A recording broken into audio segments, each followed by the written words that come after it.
बटुक नाबालिग बच्चे जो बाढ़ पीड़ित इलाकों से लाए जाते थे, जहां बाढ़ पीड़ित जिनके माता पिता मर जाते थे, उनको इस आश्रम में 3-4 साल के बच्चों को उठा के लाते थे और यहाँ पालते थे बड़े कर 10 साल के। जब उनकी यहाँ पता चलता था कि थोड़े से ठीक ठाक हो गए तो उनको इतना गंदे काम में उतारा जाता था। अभी मुक्तेश्वरानंद और मुकुंदानंद पहले काम कराता था, अभी मुक्तेश्वरानंद से फिर वह बताता था कि ये गुरु सेवा है, इस तरह से सेवा मिलती है, इस तरह भगवान मिलते हैं। चोर कभी नहीं कहता मैंने चोरी की है।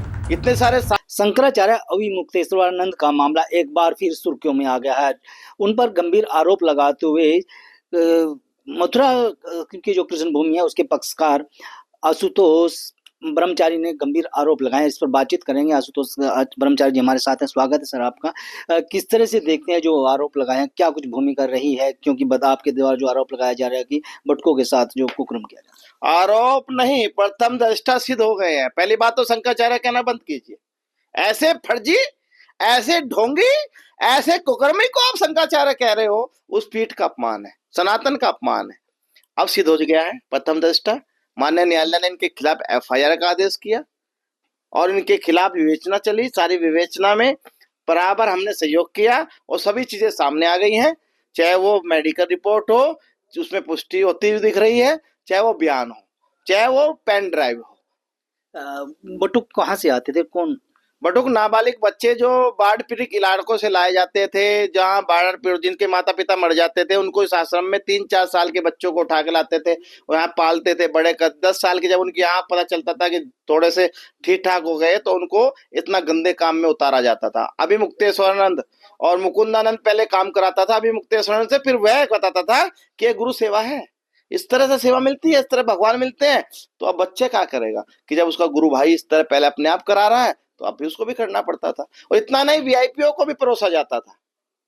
तो वीआईपीओ के नाम का खुलासा आप हाँ, करने जल्दी करेंगे, पर पार्टियों का नाम हम बता सकते हैं जो सामने आए हैं। समाजवादी पार्टी और कांग्रेस के बड़े नेता हैं जिनकी चैट जब निकलेगी, फोटो उनको दिए जाते थे प्रकाश उपाध्याय के मोबाइल से कि कौन सा बटुक आज आपको चाहिए, फिर उसको पसंद करके ट्रिक करता था ये वाला हमें चाहिए, तो उनके सामने वो परोसा जाता था। पर एक बार तो लड़ाई भी हुई उनके आश्रम में। जब वो आ गए, वो बटुक किसी और के सामने चला गया तो उसने कहा मैंने तो ये फोटो की थी। वो नाराज हुआ, 6 महीने तक इनके पास नहीं आया, ना उसने पैसा दिया इनको।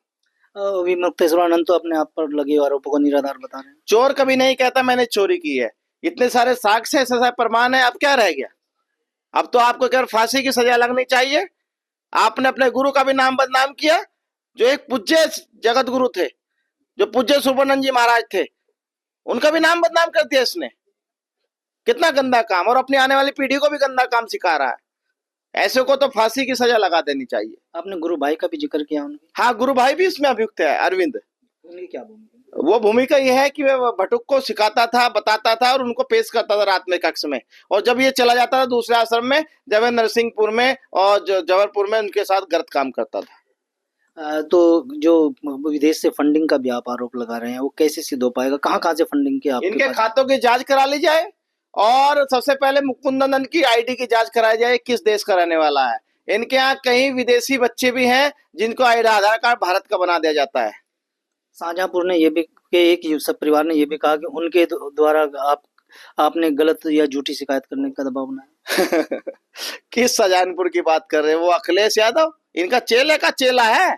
वहां पूरा एमएलसी है। एक मेरे संगठन ब्राह्मण विजय सभा में काम करता था, नाम मैं कहूंगा तो रो पड़ेगा, क्योंकि उसका एक भाई केंद्रीय मंत्री है भाजपा का और वह समाजवादी पार्टी में है। इनके घर में ही 2-2 लोग हैं। उसने मेरे पैसे के बल पे उसको सामने ले आया। अरे भाई, वो एसएसपी है क्या कुकुरमी के सामने लेके गए? आप एसएसपी शाहजहांपुर के पास लेके जाओ, एसएसपी बनारस के पास लेके जाओ, मान्य कोर्ट में लेके जाओ, दिखाओ किस कॉल डिटेल दिखाओ, किस नंबर से बात हुई। कुछ तो हुआ होगा ना, या हवा में बात हो गई। हम तो माघ मेले में थे 18 तारीख को, दिखाओ माघ मेले में आए क्या आप? तो ये हवा ये षड्यंत्र है। अब षड्यंत्र खत्म है, अब कलयुग का अंत है। और ऐसा अंत है, ऐसा अंत कराएंगे कि आने वाले समय में कोई भगवाधारी भगवा पहनकर कोई ऐसा गंदा काम नहीं कर पाएगा। ऐसी सजा दिलाएंगे, इनको फांसी की सजा लगवाएंगे। मेडिकल जो बच्चों को हुआ उसमें क्या कुछ सामने आया यार? बहुत कुछ सामने आ गया है। उसमें आ गया है कि ये बलात्कार करते थे लगातार, उनके साथ बच्चों के शरीरों पे वह चीज आ गई है कि इस तरह गंदे काम होते थे।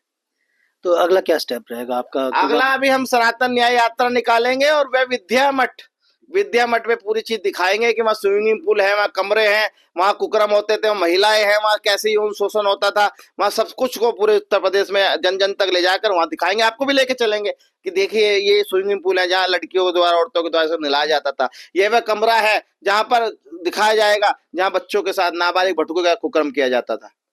डिप्टी सीएम का क्या कुछ भूमिका देख रहे हैं, क्योंकि आप बार बार डिप्टी सीएम तो असली है, अखिलेश यादव से मिली भगत है। और माघ मेले में जो प्रदर्शन कराया है ये पूरा का पूरा षड्यंत्र डिप्टी सीएम ने कराया है। डिप्टी सीएम की कोई डिटेल इंटरनेट की बातों की जांच करा ली जाए। मैंने भी डीजीपी साहब को पत्र लिखा है और वो पूरा का पूरा धरना इन्होंने वहां पे कराया और कहा कि जब मैं आऊंगा जब खत्म होना चाहिए। महाराज जी, गुरुजी हम आपके साथ हैं, गुरुजी मैं पैसे भिजवा रहा हूं आपको, गुरुजी इस्तेमाल कर लेना, और गुरुजी जब मैं पानी पिलाऊंगा जब आप धरना खत्म करना। ऐसे ऐसे बोला जाता था। अगर हम बात करें जो ये फंडिंग की आप बार बार कह रहे हैं कि कहाँ से ये फंडिंग होती है? विदेशों से फंडिंग हो रहा है, ऐसे देशों से फंडिंग हो रहा है जो हमारे देश को, सनातन को खत्म करना चाहते हैं। ऐसे देश जो सनातन को बर्बाद करना चाहते हैं, ऐसी राजनीतिक पार्टी जो सनातन को खत्म करना चाहती है, ऐसी पार्टियां जो सनातन को खत्म करके टोपियां उड़ना चाहती है। पुलिस जांच से वो डर रहे हैं, भरोसा नहीं है उनको, किसी पे भरोसा नहीं है। मैं तो कहता हूं विदेश, इनके जहाँ कांग्रेस की सरकार है, जहां भारत में, उस राज्य से करा लो, वहां भी कहेंगे मुझे विश्वास नहीं है। और मैं तो कहूंगा चलो छोड़ो, भारत की एजेंसियों पे आपको विश्वास नहीं है, सीबीआई पे नहीं है, आप स्कॉटलैंड पे चले जाइए, वहां पुलिस वहां से सबसे अच्छी बताते हैं, वहां से भी आप दोषी आएंगे, फांसी की सजा लगेगी आपको। किस तरह की सजा की मांग? बहुत सारी हमारे पास पर्याप्त सबूत आ गए, इनको फांसी की सजा लगनी चाहिए। आपके ऊपर भी एक आरोप लगाया गया कि आप गैंगस्टर की धारा आप पर लगी है, 21 मुकदमों की लिस्ट एक वायरल की। मैं तो खुला बैठा हूँ, मुझे किसी न्यायालय ने सजा नहीं दी। 2002 से मेरी सूची बनाई इन्होंने, पिता का नाम राजेंद्र सिंह लिखा, यही फर्जी हो गया। सिंह को ही लगाएंगे, जिस परिवार से मैं आता था सिंह लगाएंगे। दूसरी बात, वह सूची फर्जी थी, इनके आश्रम में बनाई गई थी, थाने की मोहर फर्जी थी। उसी रिपोर्ट को लेकर हमने थाना कानला में मुकदमा दर्ज कराया और वह पूरी की पूरी सामने आने के बाद यह सिद्ध हो गया है कि यह फर्जी षड्यंत्र है। अब षड्यंत्र नहीं, अब कलयुग का अंत होगा। आप मीडिया से बात कर रहे थे, कालनेमी बार बार जिक्र कर रहे थे, कालनेमी नाम से पुकार रहे थे, क्या ये कालनेमी का भी बाप निकल गया है? ये तो कुकर्मी है, कुकर्मी। छोटे छोटे नाबालिग बच्चे, अरे भैया डूब मरना चाहिए, तुम्हारे पोतों के बराबर की उम्र के बच्चे हैं, तो इतने गंदा काम करने वाला को माफ नहीं, माफी नहीं, माफी नहीं। इनकी मुकदमा की जांच कराई जाए, किस देश का रहने वाला है, फर्जी है, यहाँ फर्जी आधार कार्ड बनवा रखा है, भारत का नागरिक बना दिया है।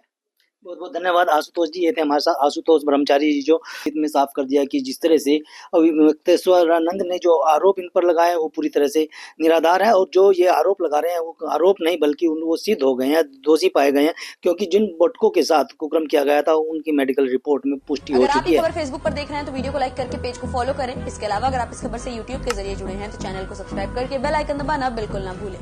नमस्कार।